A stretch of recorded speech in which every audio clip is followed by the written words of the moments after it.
great games get overlooked. It's a sad truth that has only become more and more prevalent with just how vast gaming has become over the years. And these games can be overlooked for a variety of reasons. Some games may just be a bit too weird to give a chance. Other games are just not able to offer what the competition is in comparison. Yeah, Starfield looks cool, but the new Mario game lets me take LSE and has a secret gay butt sex scene between Bowser and Nabbit. Don't even try to tell me you wouldn't pick Mario after that.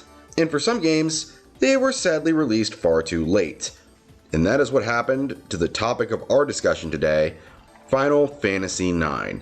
Final Fantasy IX was released on July 7th of the year 2000, which was a mere 2 months before the PS2 was dropping in the West, and a grand total of 4 months after the PS2 was released in Japan. So it sadly was getting overlooked for the hot new console coming out. Which is a damn shame considering just how much of a slam dunk this game was. But what makes it so amazing? Well, why don't we wrap up this intro and get right into that?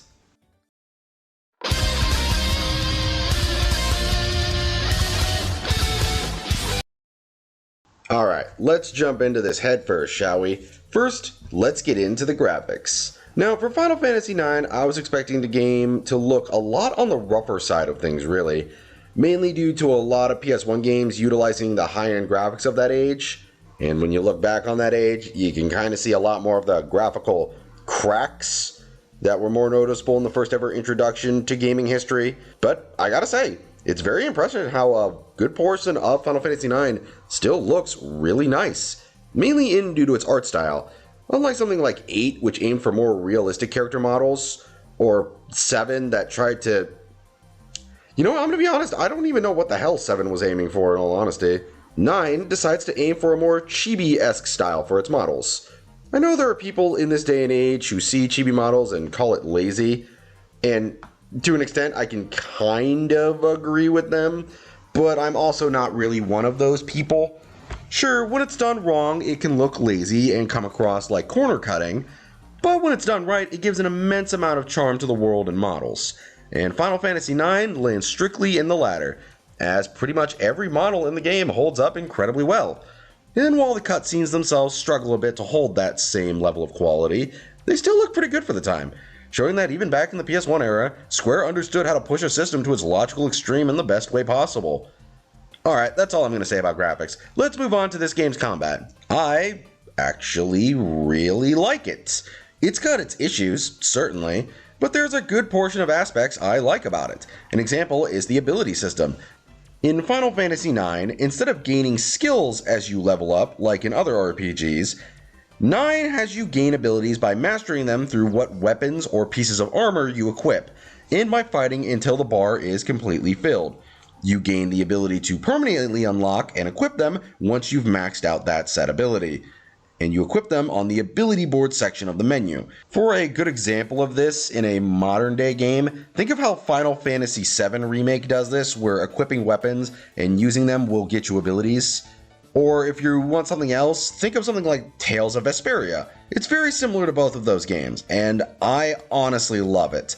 I love that this mechanic gets you thinking a bit more than usual. Sure, that new weapon you got deals more damage, and that's very tempting, but that Maid Matcher you have equipped just needs a few more battles to get that perma unlock, and then you can completely use that ability once you equip the newer weapon. It just adds this tantalizing thought to keeping older things equipped, instead of just getting rid of it for the newest shiny thing you pick up.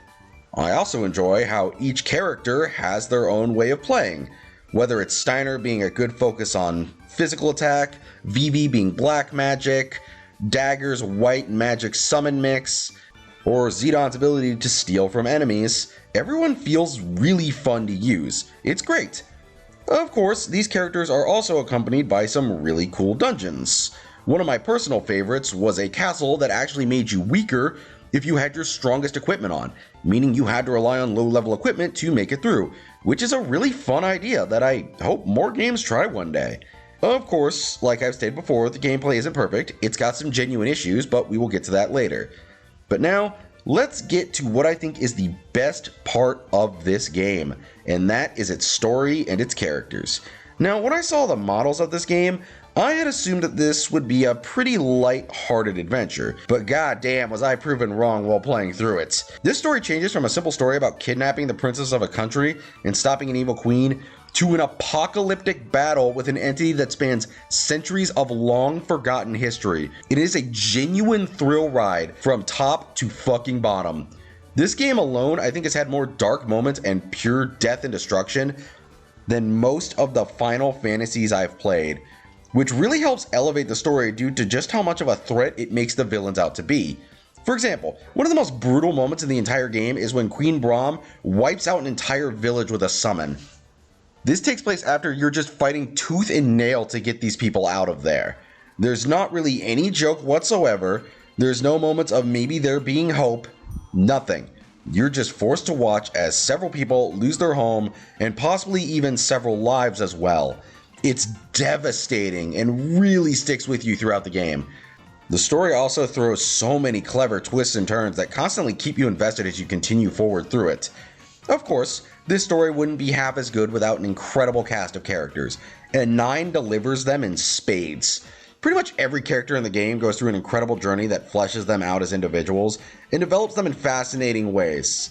Some of my personal favorites were Steiner growing to develop his own ideals instead of just being nothing but a mindless servant, Vivi discovering his will to fight for his own limited life, Dagger's growth into the queen and ruler her land truly needs, and Zidane discovering his past and fighting what he truly wants to fight for. I also adore some of their little quirks, like Zidane being completely girl crazy, or Dagger struggling with normal social cues. It gives them a couple more nuggets to their personality that made them endlessly entertaining to watch. It's all this and more that turned them into one of my favorite casts in Square's entire library. Except for this guy. He has probably one of the most basic and generic character arcs, and I literally don't even remember his real name. We nicknamed him Dickhead for fun during the stream, and we're just going to keep him as Dickhead in my mind. I don't care about his actual name, he was just boring, and it's way funnier to call him Dickhead. And those are all the pros of Final Fantasy IX. So now, let's get into what the cons of this game were.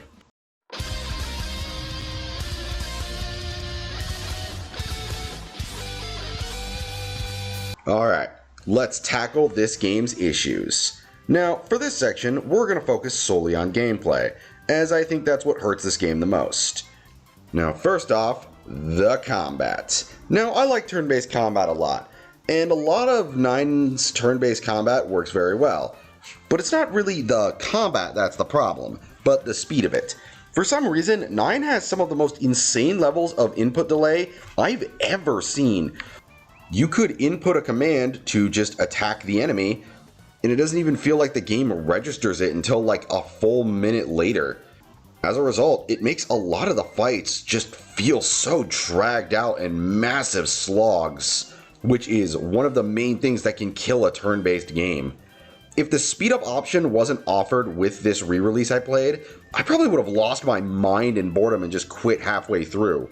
I adore the story, but if the gameplay is just this sluggish, then I'm just gonna lose interest and not come back. I'm hoping with the remake that's coming out, they fix this issue, because this is a massive thing that needs to be changed. And while we're still on the topic of combat, can I ask why Phoenix Downs are just so worthless in comparison to pretty much every other Final Fantasy game? They're great for defeating undead enemies as a cool little under-the-hood trick discovery, but when used to heal someone from death, they barely give you anything back. It's honestly better just to rely on the life spell Dagger or Aiko can learn instead. Kinda sucks that what is usually one of the most useful items in the entire Final Fantasy series is reduced to such a minor piece of garbage that isn't even worth holding on to for like 90% of the game. And finally, let's talk about trancing. Now in battle, you will notice a second bar is slowly filling up. That is your trance gauge. And when it is filled to the max, you unlock your transform, which grants you not only boosted stats for a short time, but also unlocks special abilities that only set tranced characters could use. It's a cool super form that is sadly held back by some major faults. For one, you don't enter trance by choice. It just happens when your bar fills up. So if you set up an attack command for that turn, and then trance after setting up the attack, you can't use your trance abilities until after the attack animation, and have to wait until your ATB bar fills again.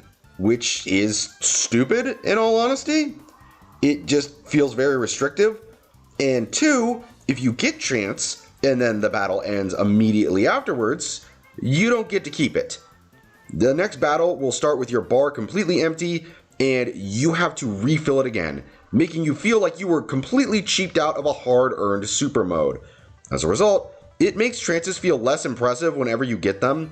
Outside of those faults though, the only other issues I have with 9 are minor nitpicks, like the Chocobo treasure hunting being nearly impossible without a guide.